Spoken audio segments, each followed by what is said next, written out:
اللهم صل على محمد النبي الزاهد رسول ملك الصمد واحد صلى الله عليه وسلم. waxaan soo sheegnay in dadkii suubanaa ambiyadii hore iyo dadkii kale saalixiintii kale qaarkood inay midabkanaga ay lahaayeen ayaan soo sheegnay. waanagii ka soo bilownay haajira aan ka soo bilownay haajira kolkii nabiyullaahi ibraahim calayhi salaam uu ka guursaday masar waxay ka mid ahayd faraacinada ay la joogtay la dhaqneed dadka qaar baa adoon baa ahayd waxay doontaa ha ahaato laakiin gabadhaas waxaan sheegnay inay ahayd Soomaali inay ahayd baan hore casharada ka horreeyay ugu soo sheegnay. haddaba daawud calayhi salaam asna waxaan soo sheegnay inuu duriyadii ibraahim uu ka mid ahaa. nabiyullaahi muusa calayhi salaam sidaas la mid ah asna sideenna ayuu ahaayo midabkeenna buu lahaa. haddaba dad wanaagsan oo Soomaalinimada soo galayna way jireen, dad xunna way jireen oo Soomaalinimada soo galaya sida Ramseskii labaad waa fircoonkii sheegtay ee banimada sheegtay oo dadka xumaa buu ka mid yahay. iyo waxa kale oo xumaanta aan ku daraynaa ninka la yiraahdo Namruud la yiraahdo oo asna boqorka ahaa asna dadka xun buu ku jiraa laakiin se kolka gadaal loo raaco oo midabkeen lahaa oo inaga maartay in la mid ahaa ee taariikhyahanada qaarkoodna ay sheegaan inuu ahaa dadkii halkaas dhulkaas oo idil ku qabsaday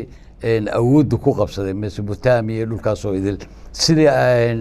aan ugu qabsanay ilaa ma gadaal Afrikada galbeed halka la yiraahdo Saxaraha galbeed loo yaqaano magaca Soomaaliyeed inuu jiro ilaa aanadan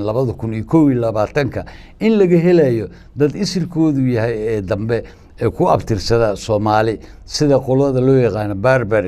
barbariga waa Saxaraha galbeed bay degaan ayaga si waadix ku oranaya annaga asalkanaga waa Soomaali oo abtirsiimadoodu markay tirsadaan dhowr iyo 10 magac kadib wada Soomaali bay noqonayaan rooble socdaal maxaa la yiraahdaa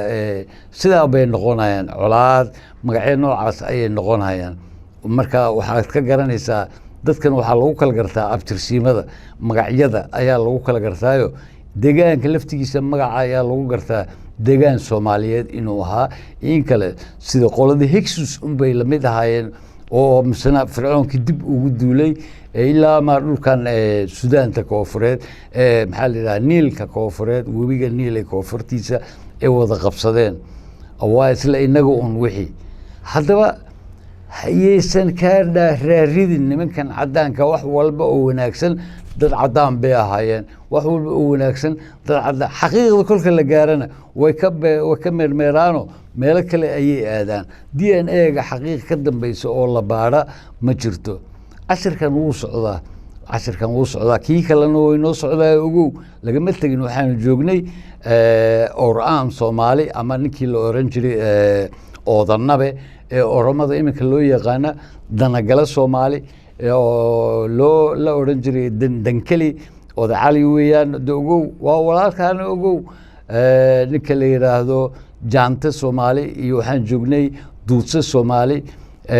Daara Oud Soomaali waxaan joognay Samaale Soomaali inta ayaan joognay kaano casharka isagana wuu socdaa ogow la soco iminka halkan waxay noogu xidhan tahay